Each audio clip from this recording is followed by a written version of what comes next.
Good evening, everyone. What's going on tonight? Hey, William.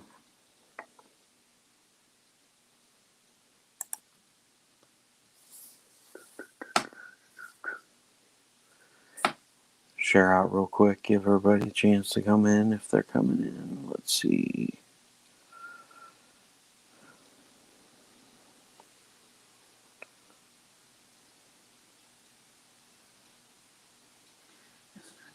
TV off too. Fucking microphone is running that.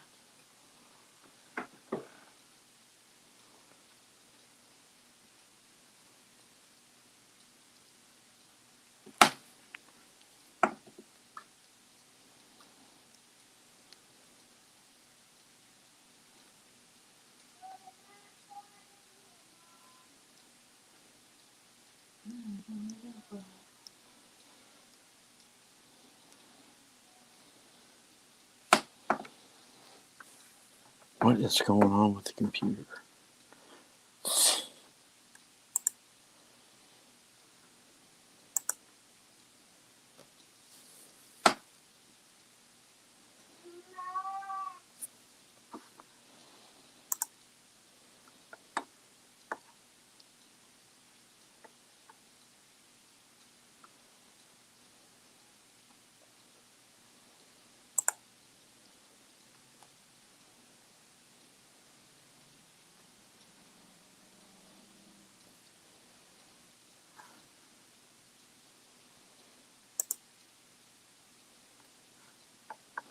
What's going on, Mike? Thanks for coming in. How are you guys doing tonight?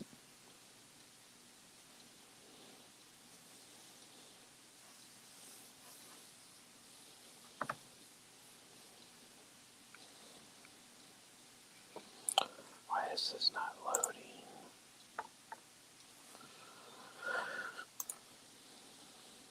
Hey, Jack. What's going on, bud?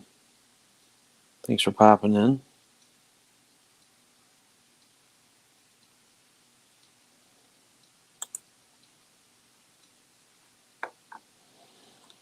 There we go. Success.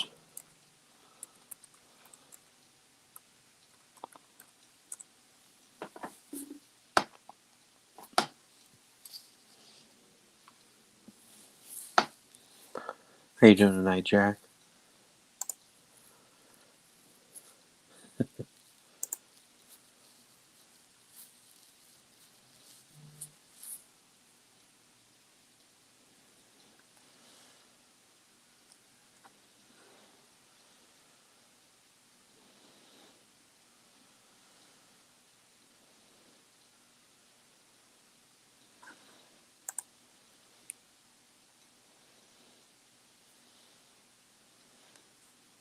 They're all watching a holiday movie. Yeah, no, yeah.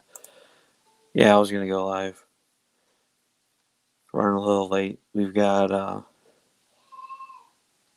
toddlers. You know how toddlers are. Trying to get this loaded up real quick on the computer. Computer's being goofy. It locked up on me. What holiday movie are they watching, Mike? 25 Days of Christmas. Gets a lot of play in our house. Oh boy. Hey Wendy. Thanks for popping in.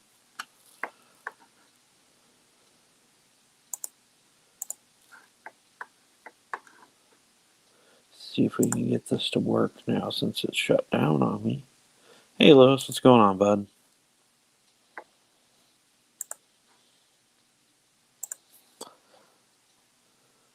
Hey Ed, how's it going, man? Merry Christmas, buddy. Are you gonna tell us that every day, Lewis? What club in the house? What's going on, Larry? Always try to say Niobe because that's what the screen name is. So we picked up a little bit of traffic today. We went from 37 to 39. Um, I did add some of the stuff in there that I forgot to, as I'm scrolling on the wrong thing.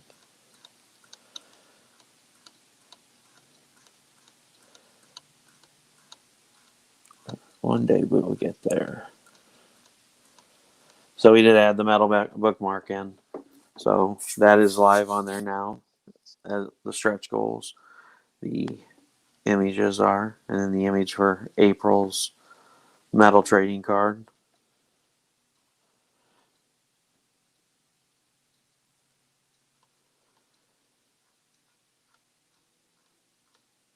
So how's everyone doing tonight? Did you have fun last night, Wendy, with Christina and them going through the lights? That was quite hilarious. I come in on the one video and you're like right in the camera talking. It made me think of the Blair Witch Project without the tears, because you were like, "We're going through the town and we're looking at lights," and those just the way you were whispering, the cameras bounce around. I thought it was pretty funny. What's up, Chuck? What's going on, buddy?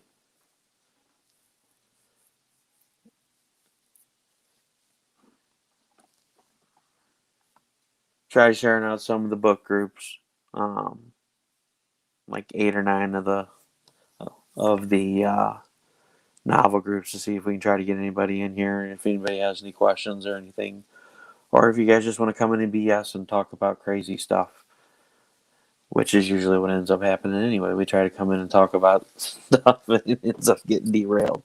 And then now we've got, Blue Balls reviews, which I'm pretty excited. So I'm planning on this Saturday doing Whispers in Necropolis, Lily Demoness, and Ace and Starlet for Codex Entertainment LLC, and then show off some of the images that Lewis has put up for Nebula Pearl. Try to, that way people have a chance to contact you, Lewis, and get some of your current works that are already out and that have already been published, and then they can get excited about Nebula Pearl. They'll know that it's coming out at the beginning of the year. So I got that planned for this week. So we got that set up. It'll be 8:30 Saturday again with Blue Balls reviews. Next week, um, I don't know what the date is next week. Next week's not Christmas, is it? No, it's the following week. So next week I'm planning on doing Wendy. I'm going to do Naughty Fairies, show off the swimsuit special, and 1, 2, 3, and 4, and then I think the following week I'm going to do Into the Suck and Scorpiana.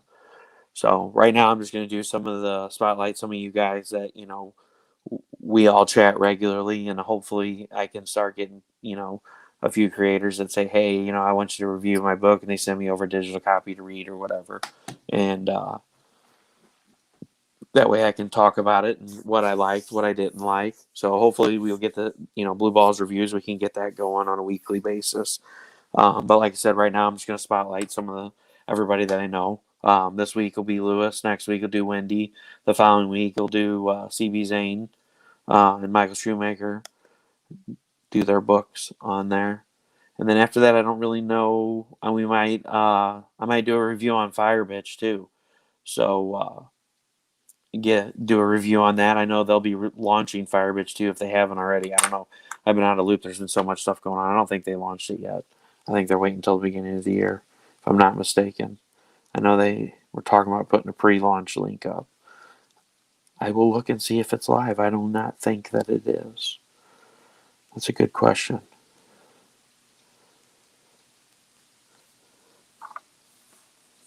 Let's see. Sorry, guys. Let's see. Backer number 1, Larry. It was a hoot. Yeah, it was funny.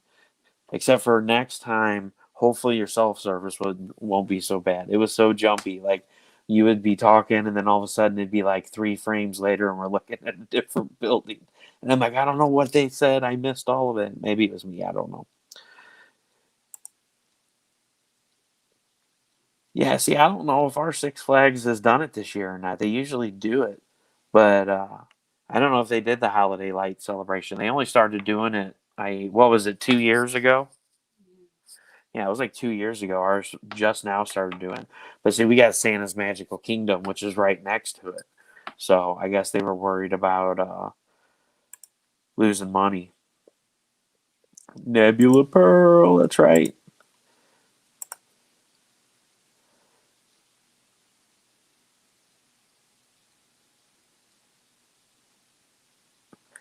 Yeah, I don't know. Starring Steph Ebenezer Scrooge. What are you trying to say, Wendy? You trying to say Jack's a kid? I'm just kidding. That is awesome. Blue Ball Reviews. Yep. Yeah, and I'm working on the jingle. So some of you guys got the preview of my jingle that I was working on, and I can't spell right. I put Fire Birch instead of Fire Bitch. Does not compute. Yes. So number 2 isn't on there yet. So they're probably waiting until the end of the year. So I'll probably save that. Get with Alfred and Karen, see when they're planning on releasing that. We'll do a Fire Bitch review. I read that. I thought it was really funny, especially the fire turd. I was just cracking up, man. Like I got hung up on that for quite a while. I will say, Wendy, there was not enough exploding blue balls in that video. No, there wasn't. Definitely is never enough exploding blue balls.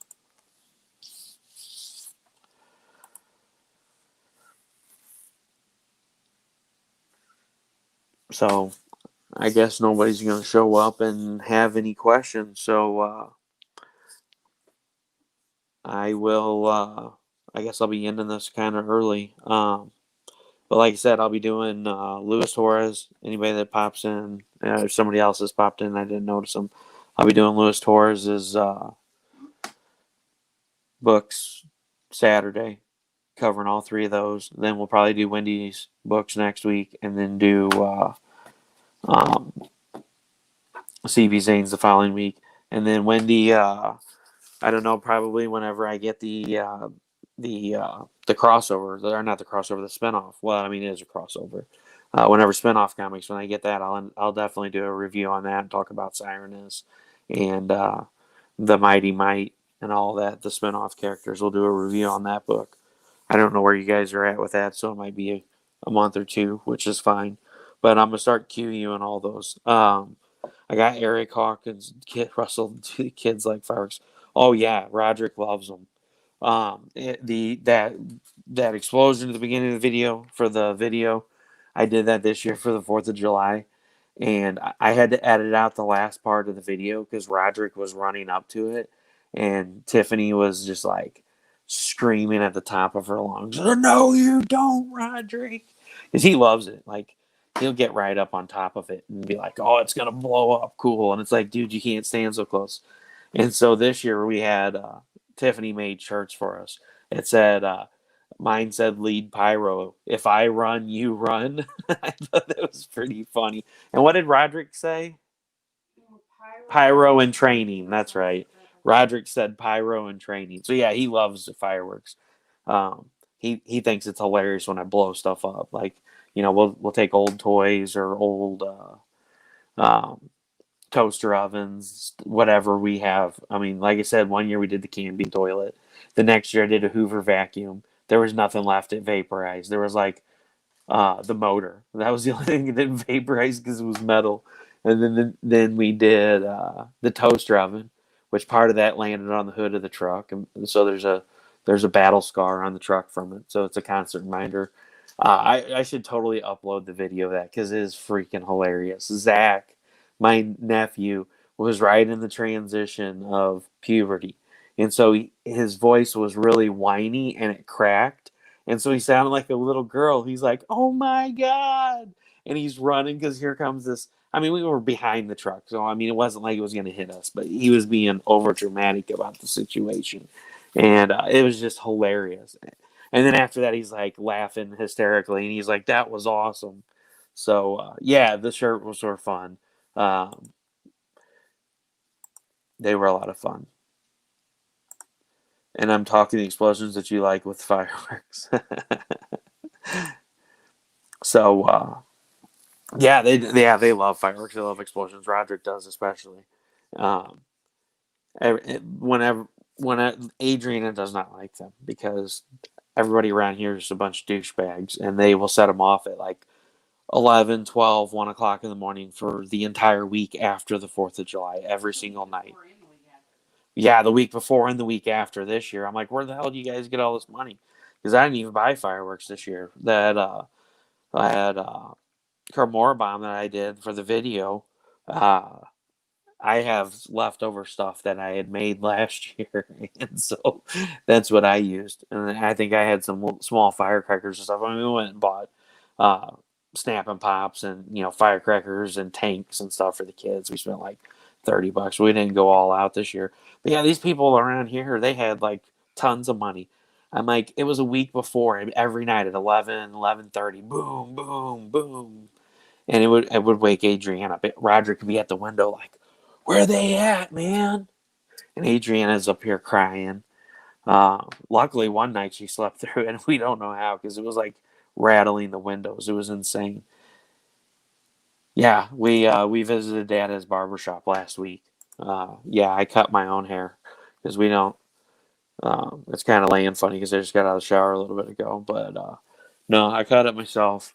We don't go to the hair salon. There's like our cases here are exploding, and so like that's why I wore the hat for the longest time because it was like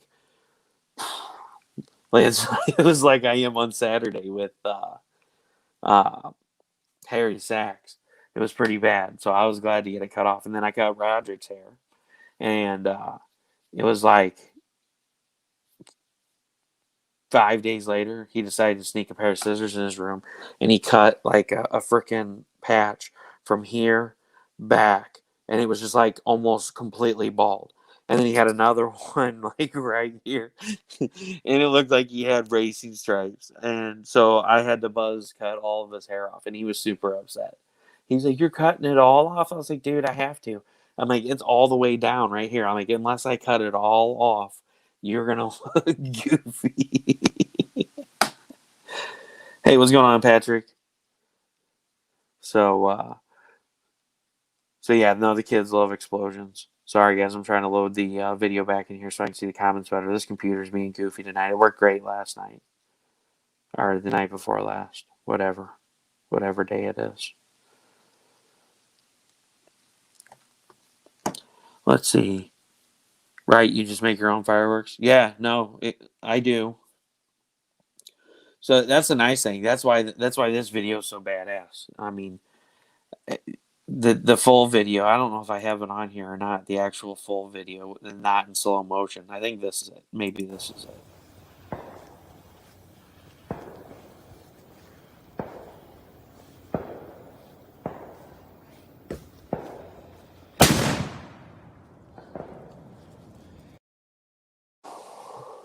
Yeah, so that was the full video, and it was freaking loud. And that video, unfortunately, the way the phones take video, you don't ever think about taking it in landscape. So of course it does the freaking vertical and it shrinks it down. I need to go into the video editing software and flip it to the 16:9 so it actually takes up the whole screen when I put it on there. But it was awesome. That was the second one that I did. That one was like 40 or 50 foot high. It was pretty sweet. The 5-year-old snip test. Yeah, I'm telling you. Let's see. What did you say? Something about? Hold on. Let's go back to the comments here.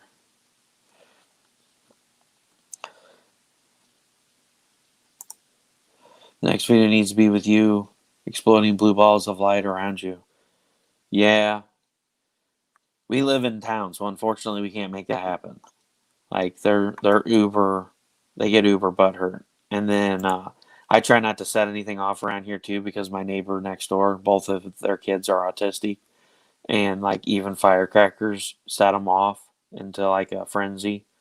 So we don't really set stuff off around here, like except for like not firecrackers, Snap and Pops and stuff like that. You can come to Southern California and they're setting them off sometimes 3 months before the 4th of July and 3 months after. So yeah, I mean that's the cool thing around here. When I did the Premier Pyrotechnics, when I went to get my license for pyrotechnics, and it really sucked. I know some of you probably haven't heard this story before. So when I went to school for mining engineering with blasting or with explosives emphasis, I had this class for Premier Pyrotechnics. And I'm like, hell yeah, I want to take a class and learn how to set off, professional fireworks. I'm like, screw the little 2 inch and the 1.25 inch mortars that you can buy consumer grade. The professional ones, they go 3, 4, 5, 6, 8, 10, 12, 14, and then 16. And some companies have now developed an 18-inch mortar shell. And like these things are like this big, they're huge. And I'm going to tell you what, when you watch these shows in the town, you're like, man, those are really loud. There's nothing cooler in the world to me than standing right there next to the mortar tubes when it comes out of the tube. I mean, you feel it in your chest. It feels like, you just got punched in the chest by Mike Tyson. And, and the sound, I just love the sound of it, man. Boom. And when it goes off overhead, it is so freaking loud. It's awesome. And we used to, whenever we did that class for Premier Pyrotechnics, we used to make silver salutes, which is like, we would just mix it up in Ziploc bags and tie it to posts. And those are freaking loud too. Those are always just the white flash ones that you see go off. There's nothing pretty about them. They're just for noise, and they're awesome. But I took the class, and it was like, I think it was a 3 or 4 month class that we took, and I paid for it. It was like $1,200 to take the class, something like that. And we get all the way up to like 3 weeks before the class is over. We're getting ready to take our test and yada yada yada. We had already done a full blown show in Kansas City on the dam, which was badass. We set off 14-inch shells there, and those rock your world. And so the instructor's like, "Hey man, I'm sorry, you're the only one here that's under 21." And the ATF just became the ATFE, alcohol, tobacco, firearms, and explosives. And you have to be 21 to obtain a license now, per the ATFE rules. So I took this class, paid the money, did the work, took the test, and then didn't get my license to do it. But we still did stuff. So, and I worked with them a couple of times on and off. I grew up in the hood. Gunshots fired, same difference. Sometimes it's at the same time. Yeah. So yeah, it really sucked. That was one of the things I wanted to do on the side, and it's not a whole lot of work because you just do like graduation parties where you end up with exploding blue balls chasing after cows, and then you know 17 years later, now we do blue balls reviews because of a story. I can't believe it's been that long ago, because it was 2000. It was 2003, 2004, somewhere in between there. So yeah, it's been 17 years. But yeah, we did some crazy stuff. Like we blew up a chicken. That was one of the things. Like a live chicken, mind you. They would go to the farm, and it was something that had to be done. Uh, but they would tie a 1 pound booster to it and set it off, and they would get one from like the local butcher where they would butcher them, and it was gonna die anyway. And it was to simulate human flesh, because the way the chickens are made up, their flesh, their bone, and their cartilage in their body resembles human flesh when it's blown up. And so that was part of the training exercise, was to see uh, if you could determine and make out what human flesh looked like. Whenever a blast went off and you found something dead, is it human flesh or is it another animal? And of course, the chicken wasn't alive. It had already been put down, but it was a fresh chicken. It wasn't like you went to the store and got a chicken breast. It was actually like, hey, the chicken just got butchered, but we can't use the meat. Here you go, blow this one up. And what did you say? My kid heard you about the coffee creamer, and now the coffee creamer is empty. Thanks, Explode. Oh, you're welcome, Danny. Hey, you know what? Now he can make a homemade flamethrower at school if he has to defend himself, or in case there's aliens or something that attacks at the school. You never know. Dead chickens are no fun. Yeah, we won't talk about the other stories. Dr. Wordsey, man, this guy was the funniest guy ever. So, of all people to be the explosives instructor, this guy's British, and he's probably like he looked like a hobbit. I mean, like literally, he was like probably a little on the chubby side, and about 4 foot tall. And this guy was just freaking hilarious. He would dance around when he talked, and he would giggle and shake his head, and he's like, "Oh."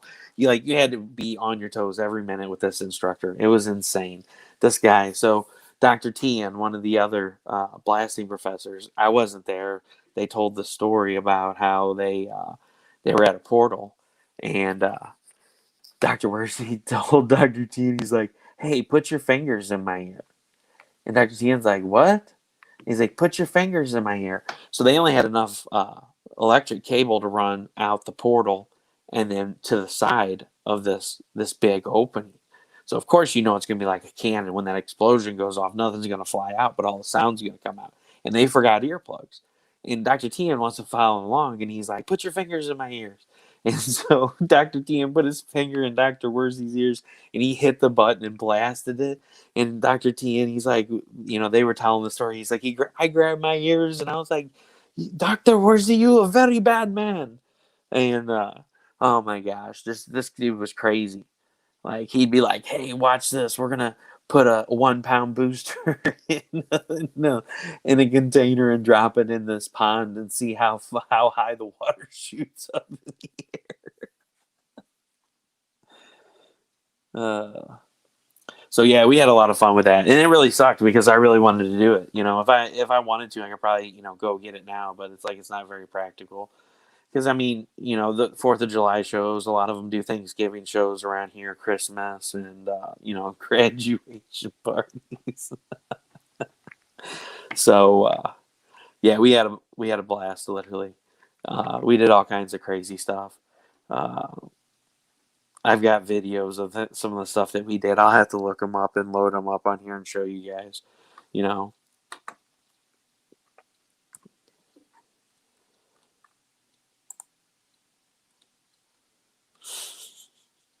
Sorry, guys, checking the comments real quick. See what I missed. And Patrick, what did I miss? What is Floby? I must have missed something. Somehow I scrolled past this comment.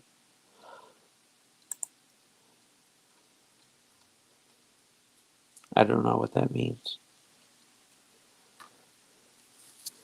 So, gender reveal pyrotechnics. Yeah, man, that would have been awesome. I've seen those now that they've got that where people do that. They blast it and then it's got the colored chalk in it. Like, it's really awesome. I've seen a lot of them go bad though. Like, they've gone horribly wrong. Where like they've did it and it's blasted somebody.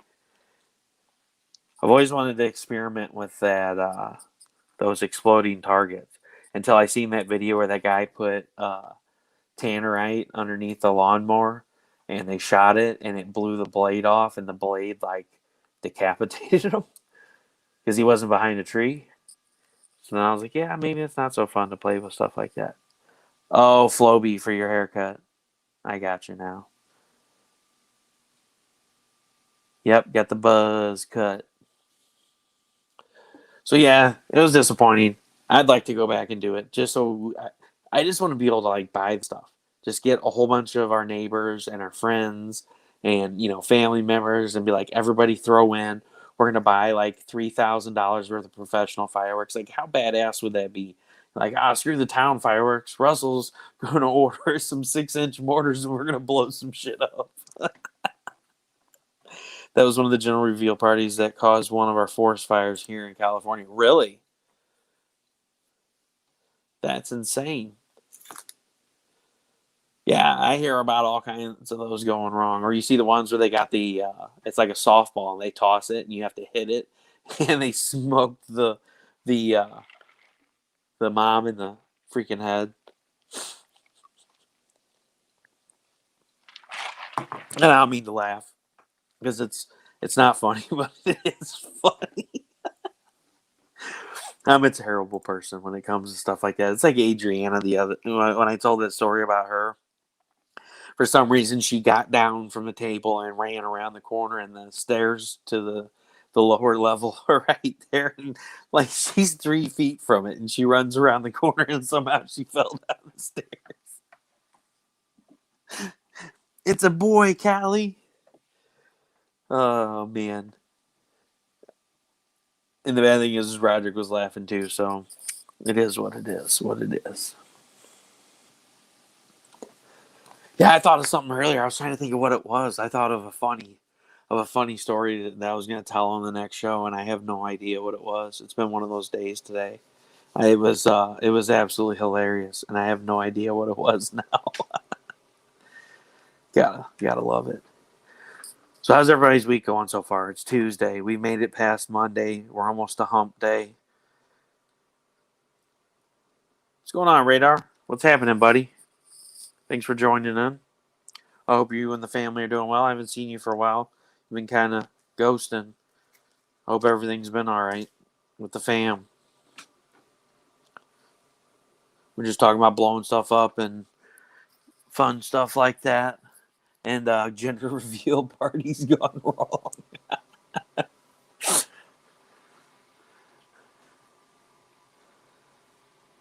Man, I wish I could remember. What was it that we were talking about the other day that was funny? I don't even know. We were talking about something that reminded me of something that happened.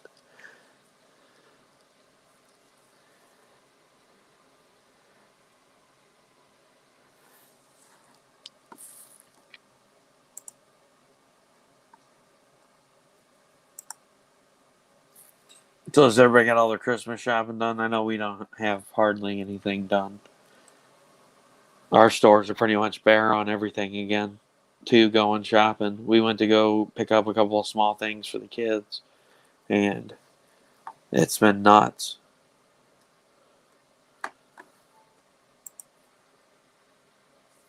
Am I missing comments on here? Or did everybody lose me? Are you guys still there? Hello, can you hear me? Can you hear me now?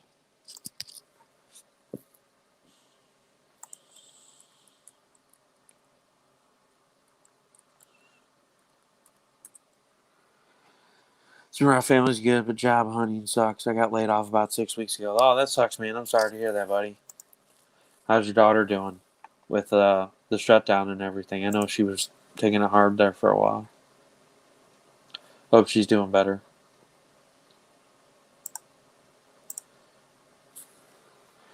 When kids don't clean up, they don't get a Christmas. It's a win-win for the parent.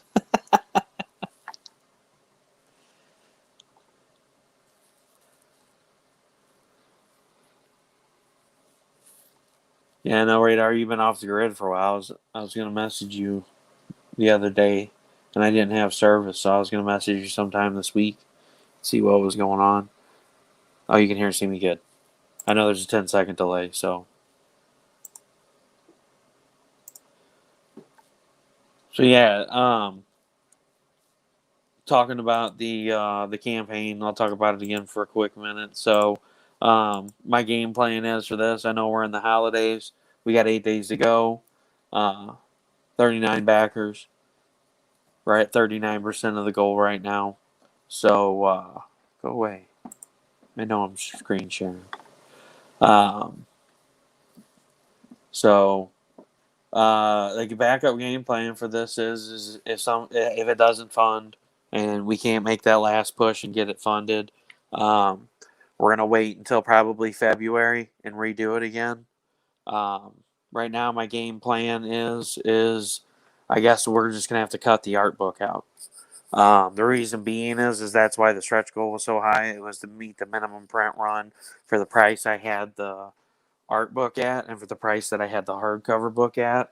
So what we'll probably do is do a soft cover and a hardcover. Um, we'll try to do the cheapest we can do with doing that, and make that the minimum print run. Try to price it out like that and do the. I guess we'll do just the regular standard prints and then the metal prints again and try that out. I mean, I know everybody's been hurting, and I know Christmas and stuff like that. And it's hard to push a new project. It really is. Um, and I'm excited. I'm not going to stop. We're going to keep putting this thing up until it funds. We're going to figure out a way.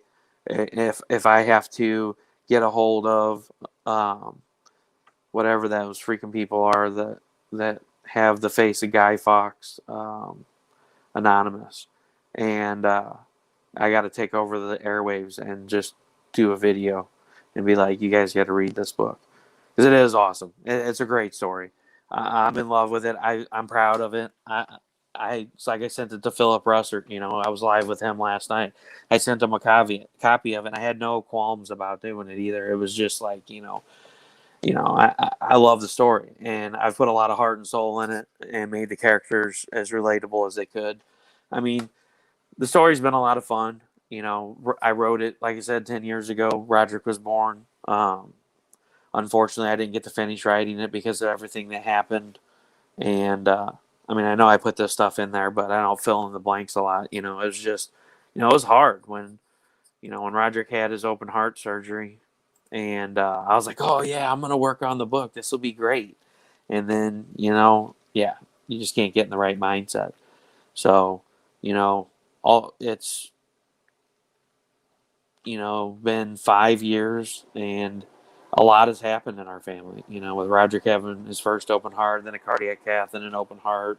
Well, no, then another cardiac cath, and then open heart, and then another cardiac cath. And it's just, now we're on the fence of doing another cardiac cath, which has been really super stressful on top of everything else. But, I'm glad I don't have cancer. I'm glad it kicked me in the ass to finally step up and do this. And I think I like the story, and I loved where it was at 5 years ago. I think it's a really great story, from point A to point B. But now it's like 100 times better. And I'm kind of glad that I waited, because now it has more of the emotional connection to the characters. I think it's more relatable. And then, you had the whole huge middle rewrite that happened. I rewrote probably 60, 70 pages in book one. So that is why I'm rewriting book two and book three. Since I split the book up into three parts to make it easier to, it's hard to tell somebody, hey, buy my 900-page book, because that's an investment. You're like, if they can even print them that big. I don't know. I've never even looked into how big they can go, but um, I'm happy that I waited, because it's way better than what it was before. Could it be a little better? Possibly, with it being one of the first books that I've written, but I think it turned out really well. And with sending it to Brian K. Morris with Rising Tide Publications, and him reading it, and he gave it glowing reviews, and compared it to Robert Heinlein's work, and Isaac Asimov, and Edmonton Hamilton, and all those. And he's like, I was blown away by this. He's like, it was really well written, and I look forward to seeing what you have to do next. So I've started writing book two, rewriting it. And I think it's going to be awesome. You guys are in for a treat. Once we get book one funded, I might be close to being done with book two. The only issue will be with me will be getting the art and stuff done. Um, like the first book, I went all the way in, so we may have to cut back some on book two, just so I can have enough money to pour into book three. So we may not have as much art in book two. It just all depends. But I'm excited, man. You guys, book one's awesome, and then it's like it can't get any better than this. And then book two happens, and it's freaking phenomenal. Like, I'm so excited for the huge unveiling of what happens in book two. It's going to be awesome. It's going to be absolutely amazing. Let's see. Sorry, guys, I got rambled on. Let's see. The other stone school for now. It looks like it's going to shut down soon. Yeah, that sucks. Thanks for popping that in there, Mike. This COVID-19 world does not make it easy to find a job that's going to support a family. Good luck with all the struggle you've been through. You'll probably end up finding a much better job. Let's see. Have you thought about 6 to 8 or 8 to 12 page comic series first before dropping a hardcover?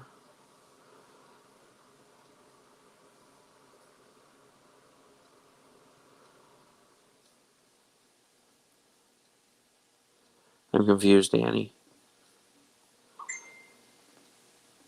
I mean, I could do something like that as like an intro to Xenonanic Titan, but I don't know, if that'll work really well. I don't know. That would be really hard to do. I don't know. Hold on a second, my ear.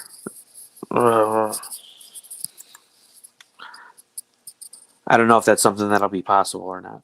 Just for the simple fact of, book one, you really don't have a whole lot of backstory that you can give because, I mean, book one starts out he's Raziel Stevens, and this is leading up to how he obtains the suit and everything else. I mean, I could go straight soft cover, um, and do a full soft cover run. I just wanted, my thing is I wanted to offer the hardcover for the people that wanted something that was going to be, um, what's the word I'm looking for? Special, I guess. Exclusive. There we go. There's the word I'm looking for. Something that'd be Kickstarter exclusive.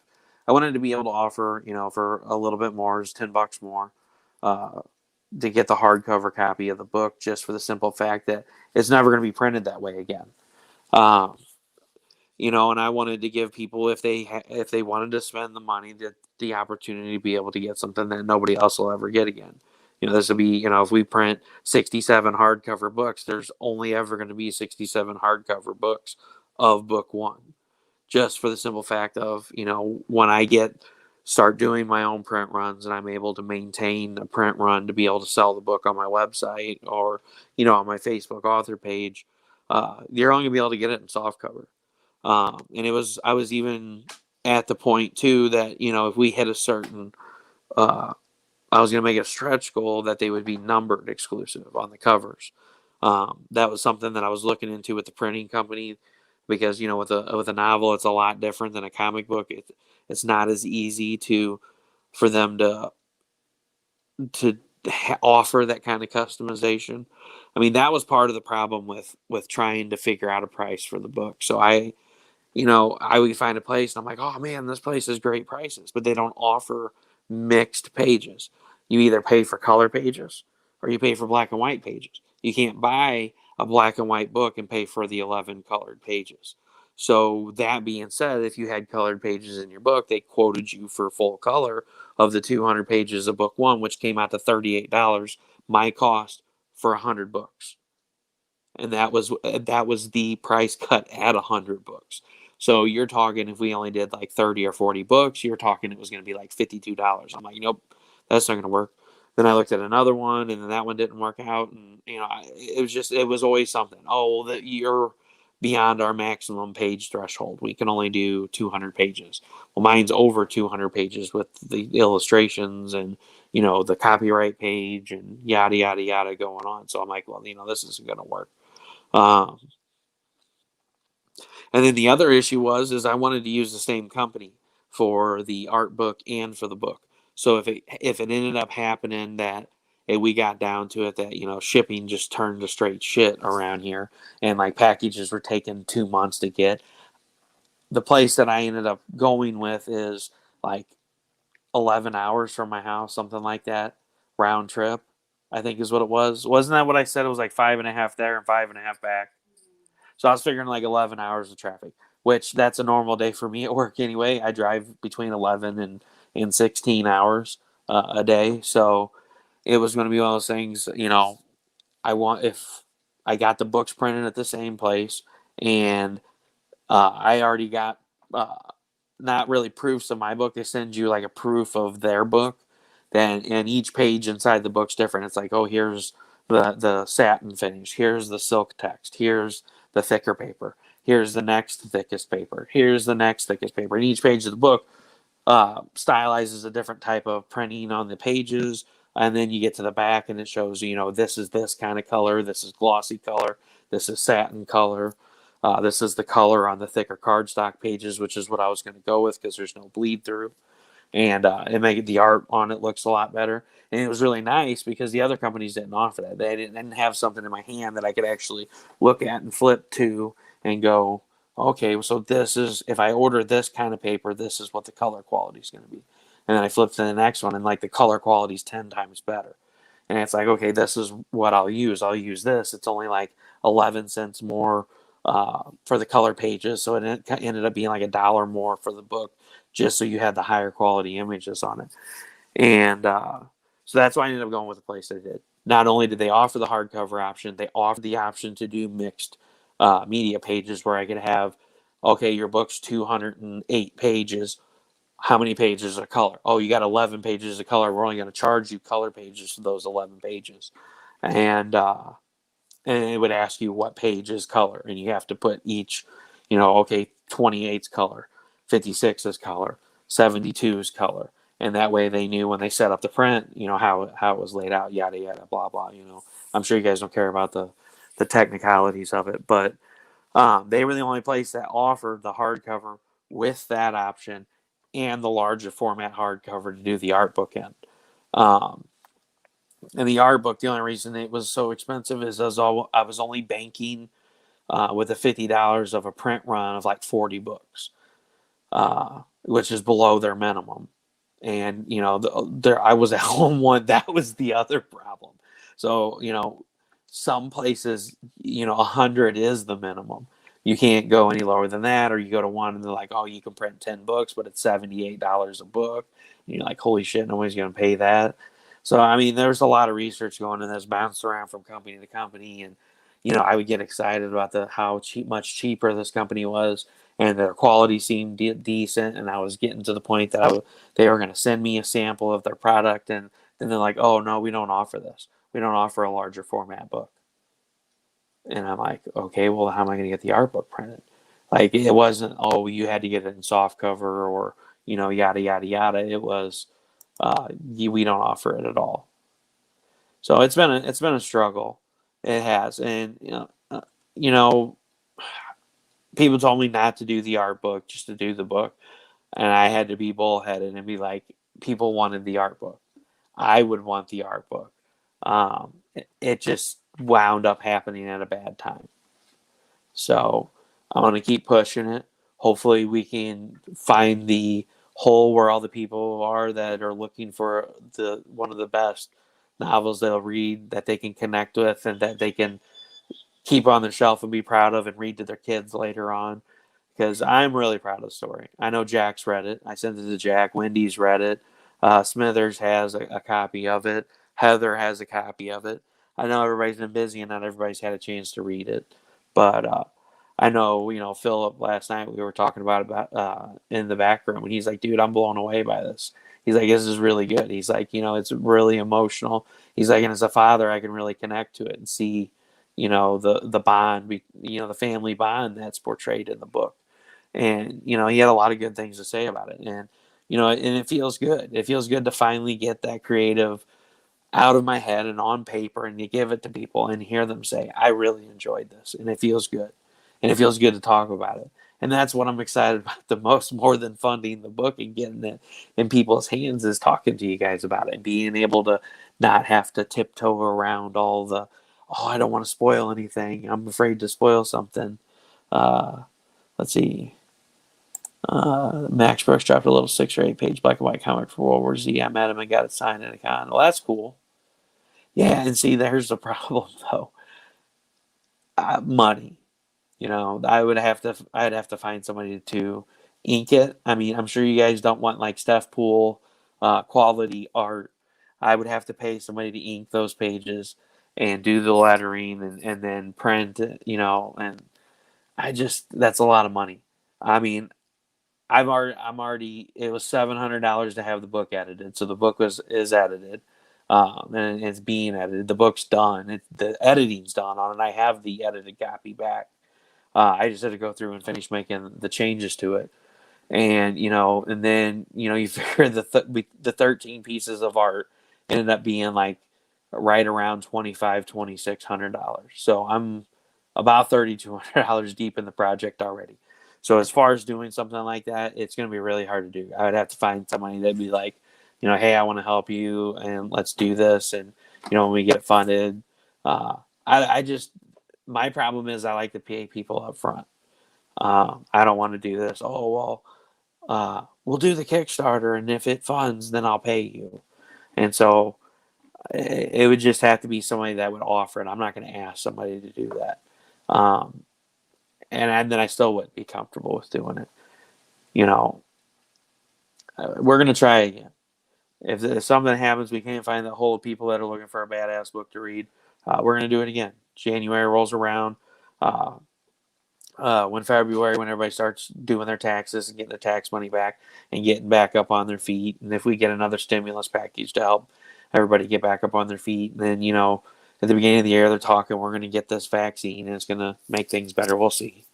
Um, we're going to try again. I'm not going to give up on this. If I have to launch it 15 times before it successfully funds, and it only funds because everybody's tired about hearing it, that's what we're going to do. Because you guys got to check it out.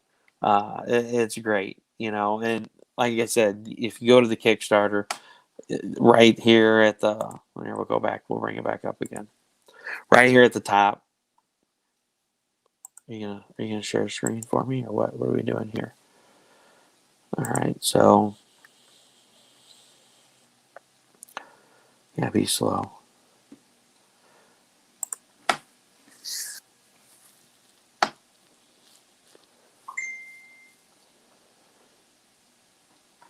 Yes, I know. Share screen, go away. Come on, you can do it.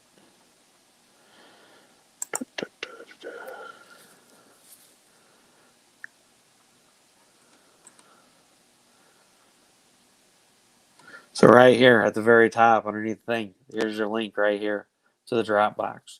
Anybody that wants to read the prologue and the first 2 chapters of the book, that's the link right there. It'll take you right to it, and it's right at the top too.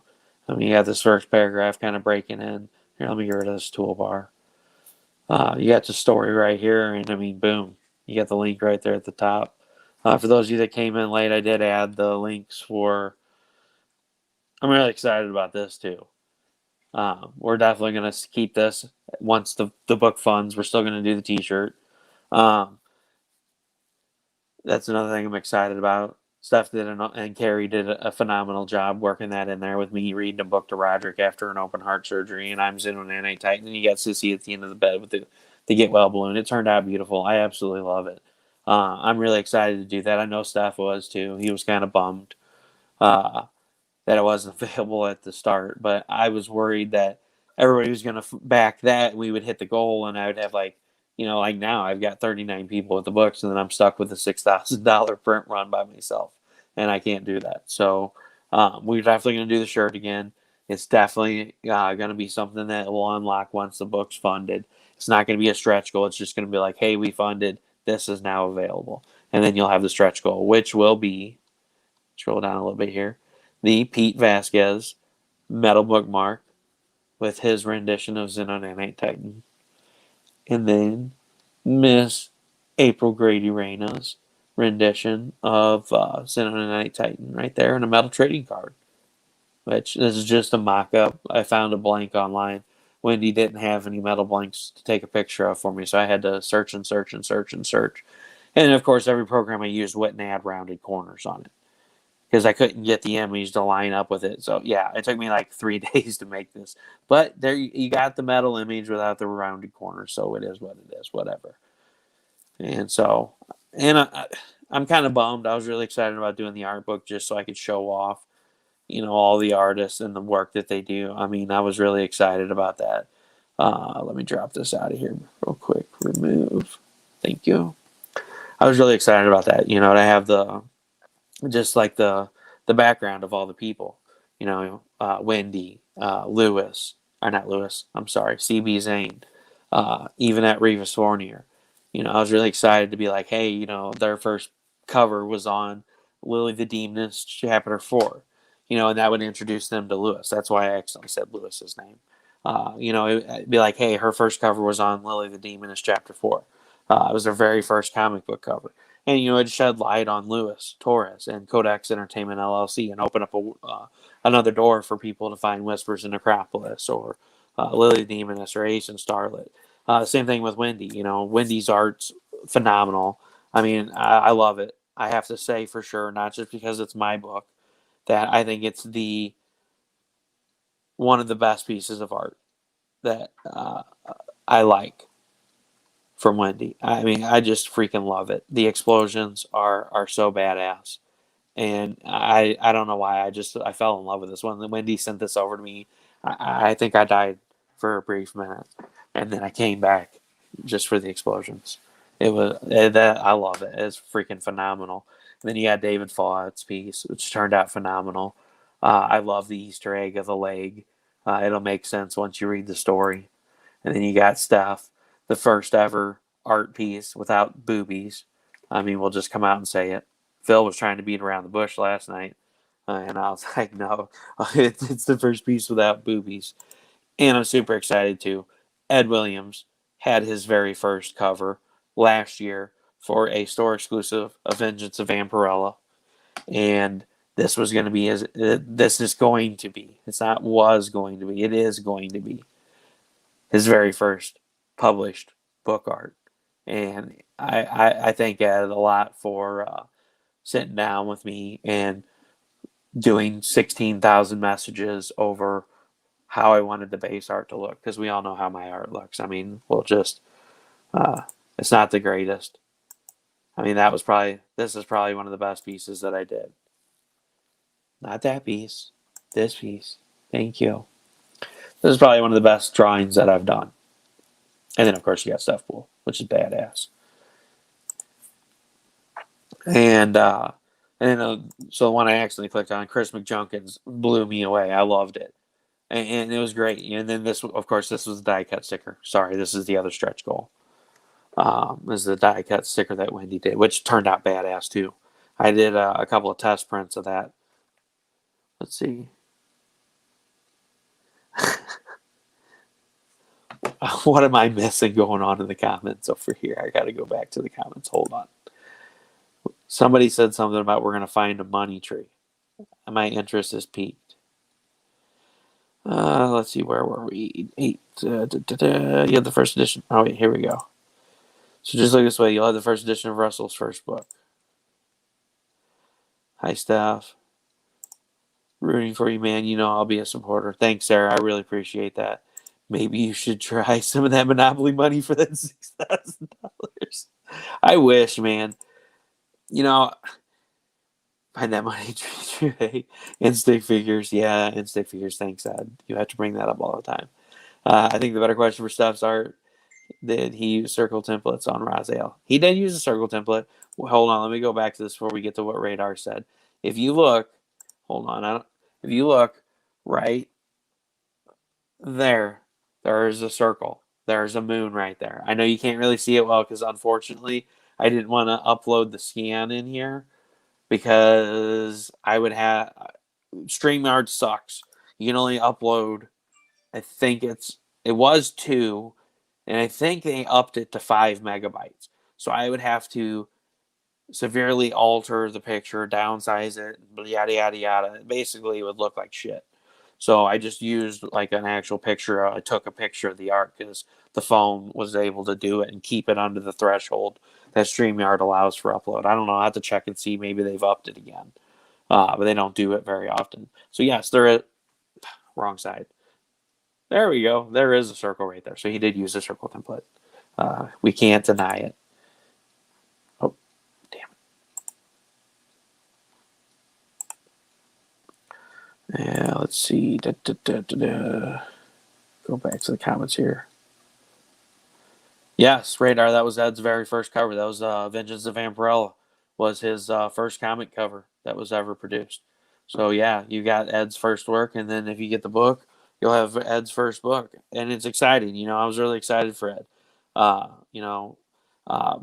Through Ed and I meeting and the circles that we've run in, you know, it's really awesome. You know, introducing them to Wendy and CB. I mean, that's what's so fun about doing these shows and about getting on you guys' lives and chatting and, you know, doing all this stuff is because we meet people and they're like, hey, I really like what you do. Hey, let's work together. And it's like we all end up being one big machine that does stuff for each other. And it's great. You know, we don't fight. We don't argue. We don't worry about other people stealing our shit. It's like we all get along. We get together and we have a great, you got what too? Sorry, I missed whatever you were talking about. I didn't know that was Ed's first ago. I got that set. I got those too. Thanks for your support and inspiration. So basically saying, Russell, if Steph did not give Raziel... I don't know. I don't know what Steph did underneath that armor before he colored it. You never know. Do I have more prints to sell? No. The print that you have is the only print that's ever been made of any of the prints. So the print that you have... Chuck just went live. Oh, yeah. So the print that you have, Radar, is Christmas Junkins. So this was one of the first pieces of art that I got, and I tried out at a couple of different places to do prints, do photo quality prints on paper, and I wasn't like super happy with them because they were fairly expensive, and I ended up finding a place that does them cheaper, and they sent me like a test print of their own images. They wouldn't send me a test of mine. I guess they were worried I was going to sell it, which I wouldn't have. I would have framed it or given it to somebody, um, as in like, hey, this is the only time it's ever been printed like this. So no, I do not have any more prints. The prints will be exclusive to the Kickstarter. Um, it's going to be one of those things after the Kickstarter, I won't do them just for the simple fact of I don't have the money to order them. Uh, the thing with the prints are you have to hit like, I don't even know what it is to get a price break on it. They're not, you don't really make a whole lot of overhead off of prints unless you order a ton of them. And I just don't have the money to order them and have them sit. Um, so it'll be a thing. Book 1 will come out. You'll be able to order the prints and the metal prints. Book 2 will come out. You'll be able to order the book 1 and book 2 and the prints from book 1 and book 2. But the metals will still be exclusive to the book. So if you buy metal prints from book 1, when book 2 funds, there won't be any metal prints because those were limited on this Kickstarter. They're limited to 10. On the next Kickstarter, even if I only printed, say, somebody bought 3 medals of Chris McJunkins, I wouldn't offer another 7 on the next Kickstarter. If there was 3 printed with the first Kickstarter, those are over. You've got one of 3 metal print. I mean, everything's going to be that says, hey, this is limited to 10 and it's exclusive. It'll never be printed again. I'm not just saying that so people buy it. I'm just not going to print it again. I want to make the stuff that you guys are getting, that I'm staying true to what I say. I don't want to like be like, oh, you're going to get a limited 1 of 10 print. And then later on I do, oh, you're going to get a limited 1 of 10 print. And you're like, what the hell, dude? You did 10 prints on the last Kickstarter and you said it was limited to it. So now there's 20 of them. No, we're not going to do it like that. So, you will be able to buy book 1, of course, on 2. And then 3, you'll be able to buy 1 and 2. Like I said, we'll try the art book again. I don't know. We'll hit up the audience and say, hey, I need to know how many people that are gonna be able to back this, that are gonna back this. Do you want the art book, or should I leave it out?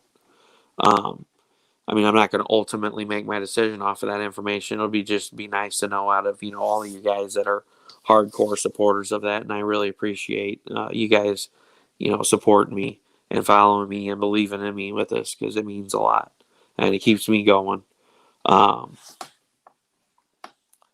and hold on, let me get back to here. Okay, I didn't miss any comments. Sorry, guys. I was checking to make sure I didn't miss any comments. I'm going to stay true to that. Everything that's going to be, the metal prints are going to be limited to that Kickstarter only.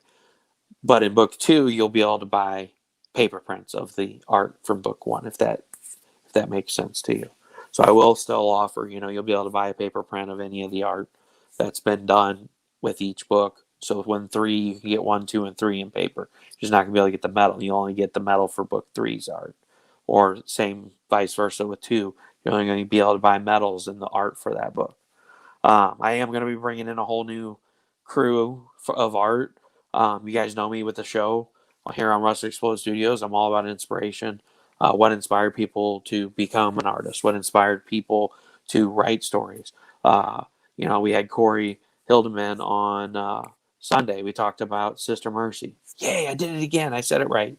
I keep trying to say Sister Mary when I talk about it.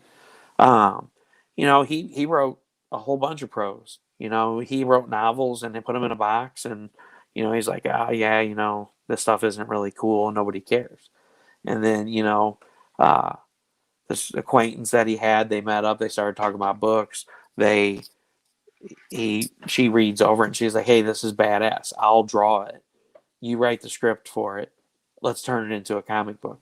And here they are, they're on, book 3 and, that I think they're at like 400% goal and they're on day like 5. Let's see, Sunday it was day 5. So they're on day 7 now, which is phenomenal. It's great to have somebody come in and give you, that boost and say, hey, this is badass. You need to do something with it, and then do it. So, in saying that, I'm trying to get at is, I want to be able to do an art book for book 1, show off all those artists, the work that they do. Book 2, bring back like Wendy and Ed and maybe a few others, but then get a whole fresh new crew. Like, I really want to do a piece with Nancy Vasconcelos. Uh, Her art's freaking amazing.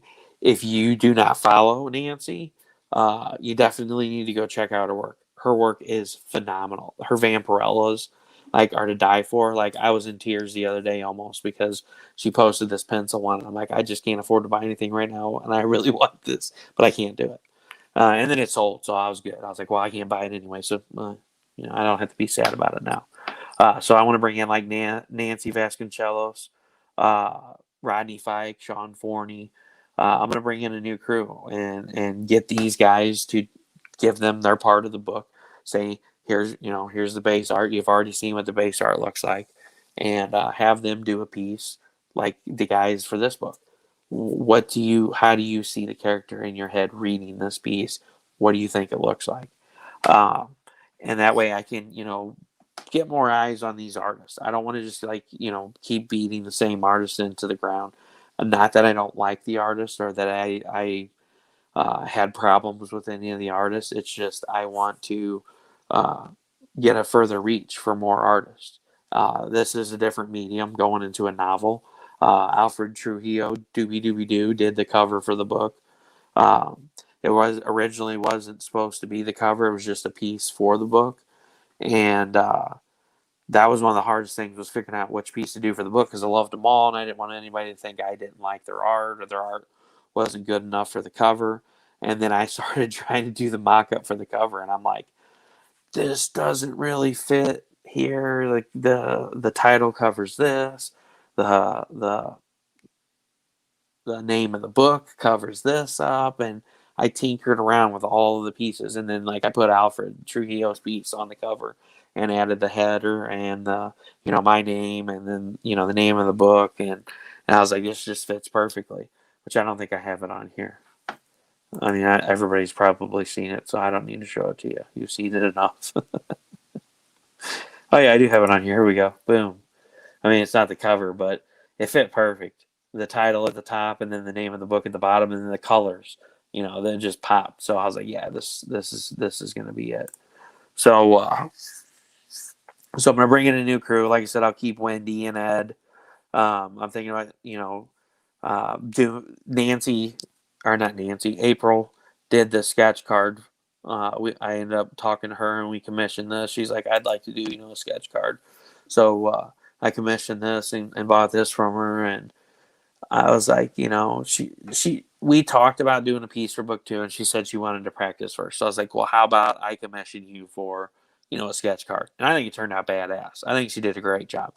She was kind of scared about trying to draw the character for the first time as an actual full piece, and so this was great practice for her on the character. And like I said, I think she did a phenomenal job. I think it's awesome. And so we may be bringing her in for a full piece. And you got Even at Rivas Fournier here. I mean, this Painterly piece is just phenomenal. It turned out so badass. Like, she caught Wyvernite in all his glory, and I just love the way that it turned out.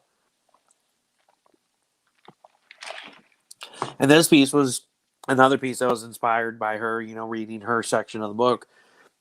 I think out of all the pieces, Even that got probably the largest chunk. She got almost the entire chapter, because this encounter between Raziel and Wyvernite is a pretty, I don't want to say it's a drawn out part of the story, but it's a pretty lengthy, from when they I can't say anything because I'll end up ruining the book. So we'll just leave it at that. It's kind of it's lengthy, but it's not really lengthy. So a lot of the other people, they got 2 or 3 paragraphs, and then I send her like 10 pages, and she's like, "What the hell, dude? What am I doing with this?" I'm like, "Just read it," And the reason why I did that is I wanted her to get the landscape, where they were, and get a feel for where they were at. and how things looked from it, and it just turned out badass. I absolutely loved it. And I wonder where Steph is tonight. He's slacking. I wonder if his squirrel friend got him again. What are we gonna do with you, Steph? What are we gonna do with you? So yeah, no, we're gonna keep trying. Like I said, I'm gonna go back to the comments here because I think I missed a few. It's a bad thing. Everything's on a different tab. Let's see. Chuck went live. Gotta get some Z's. Have a good night, Ed. So the art book will have more art than the book, like behind the scenes art. Yes. So that was the big thing about the art book. The art book wasn't just like, oh, I'm going to print the art in a bigger book. You're going to get the 13 pieces of Xenon Anti-Titan, and that's it. You know, we're going to. It was something that I wanted to share with you guys, the process of, you know, here's Wendy Steen Shaner. Like I said, you get a little synopsis of who she is, what she does. Hey, she does Naughty Fairy Stripper Assassins. Check out her book. And then you would see like the preliminaries, because I still have the preliminaries that Wendy sent me, and they like they're like, I know they're a picture that she took on her phone, uh, but they're pretty decent pictures, and there's something I can use, and you know I could take a page and be like, you know, this is where we started with the build, and you know we added this and we did this, you know, because there was a process that was, you know, we went through, and it was great. You know, Wendy was really easy to work with. She did a great job of, you know, asking what I was looking for. I'm gonna go back to the piece. So um, like the blue bolts coming out of the end of the gun. That was something that, you know, I was like, hey, can we add this? I want to add like kind of like an electrical, uh, like almost like a plasma coming out of the end of the gun, because you know that's what the gun is. It's not really it shoots bullets. It's you'll find out in the story, but you know, I think it really added to the piece. It really stands out, and I loved it. You know, we worked together all the way through this piece and added stuff and finessed it. And, you know, of course, I asked her to add more explosions. So, yeah, you're gonna get the full process. Armando, I sent him here. I'll show you what the stick figure art was that I sent to him. You'll laugh.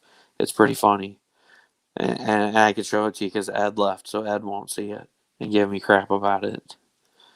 Let's see. Oh, it'd be easier if I just go to Armando. Armando Ramirez. Let's see. Pictures.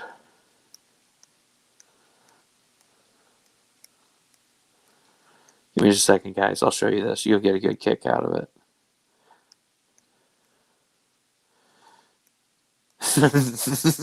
So he asked me how I wanted the piece to be set up. So I was like, oh, we could do something like this. So this is what led to that I even uploaded on here. No, because it was one of the last pieces that I got. Nope, I didn't. I still have to scan that piece. That's the one piece I haven't scanned yet. So that lovely stick figure art is what ended up leading to the cover of the art book, which is this. Which the piece is still in the book too. I just thought it looked really good for the art book. So this is the piece that it turned into, and it's freaking badass. And by the way, thanks to Andre Osh, this Septibrute's name is Paco, and he operates a taco stand called Paco Bell. I came up with a whole storyline for Paco since we've named him Paco. I don't know why. So just know if I ever mention Paco, this is Paco. And he works at Paco Bell because he got the axe in the book. So, you know, he got fired. So, you know, he had to do something. Um, so yeah, to answer your question, Radar, you're gonna get preliminaries. The piece by Wendy is absolute fire. It is badass. It was probably the family of skunks, not the squirrel this time. They got stuff. Yeah, we'll find out on Thursday when we hear the interesting story about it.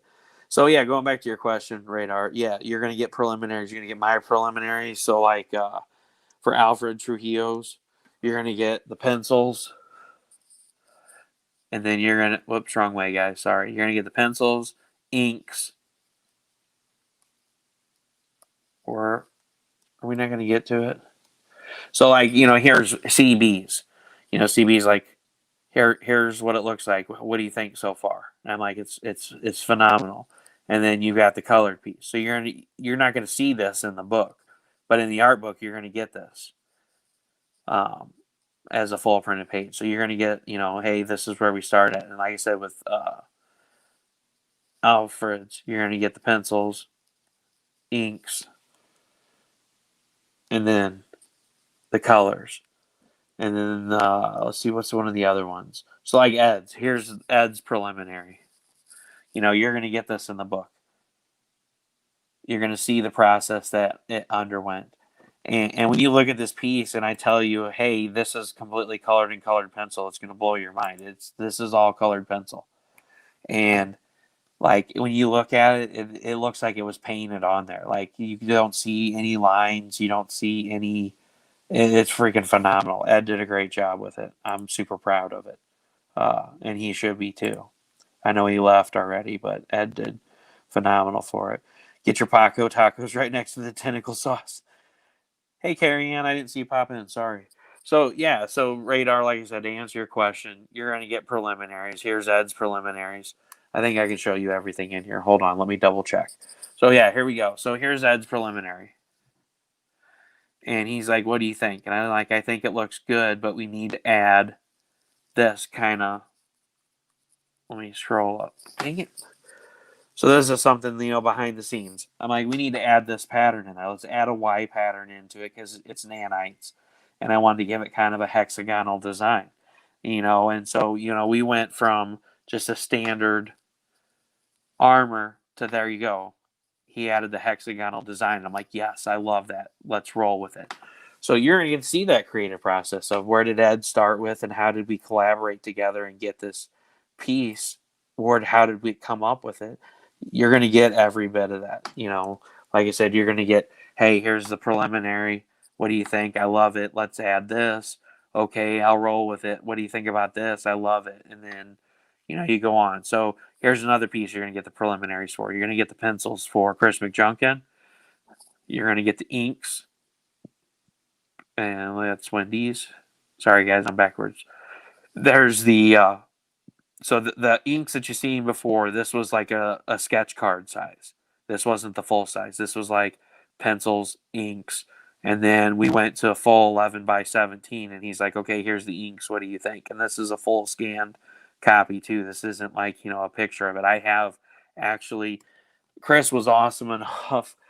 I was super shocked. I didn't know he was doing this, but he sent me an original of this, and then he redid it and then colored it in this one. So there's actually two pieces of art that I have. I have the original of this, and then the original of this. So I mean, you're going to get full scale everything. Like this is where we started. Sorry, everything's kind of mixed up in here. This is where we started. This was the same thing with Chris. I said, hey, can we add this in here? So you see the Y's that I added for the hex plate. And then, here it is in the bigger thing. Let's see, go back. And then there it is after he added it in there. And it freaking turned out phenomenal. So this is all the cool stuff you're going to get behind the scenes. I wanted it to be like, hey, this isn't just an art book. This is a journey. So you guys want to see Steph's original art? He wadded it up and threw it away, and I was really butthurt about it because I was like, oh, man, I'd have included that in the art book just, because this is his original thoughts of what Steph piece is, and I don't think I've ever showed this. So anybody that's watching right now, you're getting an exclusive look at the behind-the-scenes Steph Wilson art. So this is where we originally started, and he was like, I don't really. Are you wanting what you want? Or are you wanting me to do it the way that I would do it? I was like, I want you to do it the way that you would do it. And he was like, oh, okay. And then we went to this. So, let me put it before it. So now you've got. Let me turn the brightness down a little bit so you guys can see it better. Come on. Thank you. So, there you go. This is what Steph was going to go with.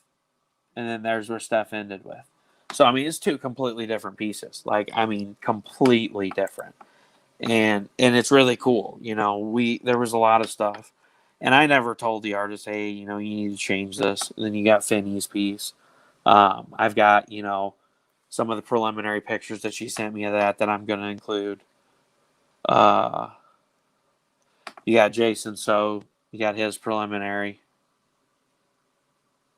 I also have David Fogg's actual pencils with inks over it, so I won't have the penciled version, but you will get the original before he digitally colored it. You'll get that piece.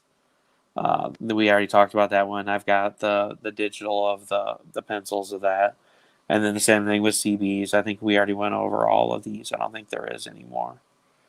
Oh yeah, and then there's David Harrigan's piece. I don't have any of the preliminaries for his, so not all of them will have it, but it will be included in there. Um, our book may be something that we do after the book funds. Maybe we'll do a secondary campaign for the people that missed the first campaign, but we won't offer the hard book like we did in the first campaign.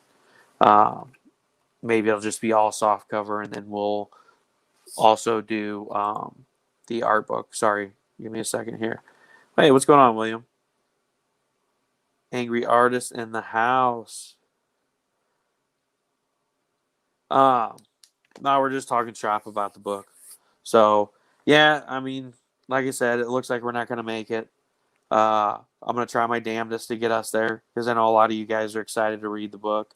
Uh, I think we're just at the time with the holidays and COVID that people are being really picky and choosy about what they get, and they don't want to they don't want to like just throw down money on something that they may or may not enjoy. So everybody's kind of like sticking with what they buy on the regular, and everything else. Maybe we can pick a copy of it up later. And I totally get it. I'm not upset. I'm not stressed about it. It is what it is. Uh, I'm just going to keep pushing it. We'll do a second campaign.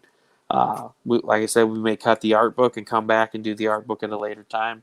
That way, you guys can see the process from preliminaries to the actual art that we ended up with. And speaking of angry artist, he's one of the ones that I'm thinking about using to do a piece if he's available. Talking to him about doing a piece for book two. We talked about doing a piece for book one because I wasn't sure that all the artists that I had lined up were going to be available to do the pieces for book one. So I had him kind of on standby. We had talked about it before, but everything ended up going through in line. So I'm definitely excited about book two. I'm still gonna keep writing and rolling on it. Book one's almost finished. Me doing the edits to it, so book one will be ready when we hit Kickstarter again. If this doesn't fund, if it does fund, then we'll send it to print, and everybody's gonna have a good time with it. So I won't keep you guys any longer. I've talked long enough. Thanks a lot for coming in. I really appreciate it. Thanks for chatting with me. Uh, Keep sharing it out there. Tell your friends about it. Tell them the first few chapters are available on there. Like I said, let me throw this back up real quick. So, anybody that wants to check out the first few chapters, let me go back to the page here. Um, right there at the top. Anybody that wants to check the book out, here's the prologue and the first two chapters, all the way to the end of the second chapter. You can get a glimpse at the story. Philip Russert read it. He hasn't finished it yet, but he's gotten pretty far into the book, and he said he was blown away by it. Brian K. Morris with Rising Tide Publications was blown away by it. Uh, I was really excited to hear that from him because I really respect the man. He's a great guy, and he's a great promoter. And for him to say he enjoyed the book and he can't wait to see what happens next, that really makes you feel good about I'm doing the right thing, and then I'm creating something you guys are really gonna enjoy. So, without further ado, I'll let you guys go. Thanks a lot for being here. Everybody have a great night. Um, I'm going to try to line up a show for Sunday. Nothing set in stone. Saturday, Blue Balls reviews from Exploding Blue Balls Entertainment. Thanks everybody for coming up with that and making it a thing because it's absolutely hilarious and everybody loves it. So why not go with it? Um, and then Sunday, I don't have a show lined up yet. I'm going to try to find somebody else that's got a Kickstarter going on that needs some love, needs some attention.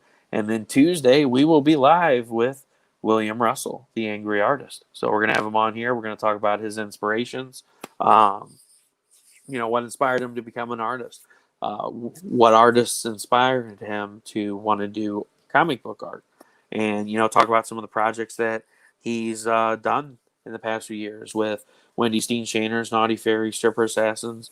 He did one of the covers for the swimsuit special.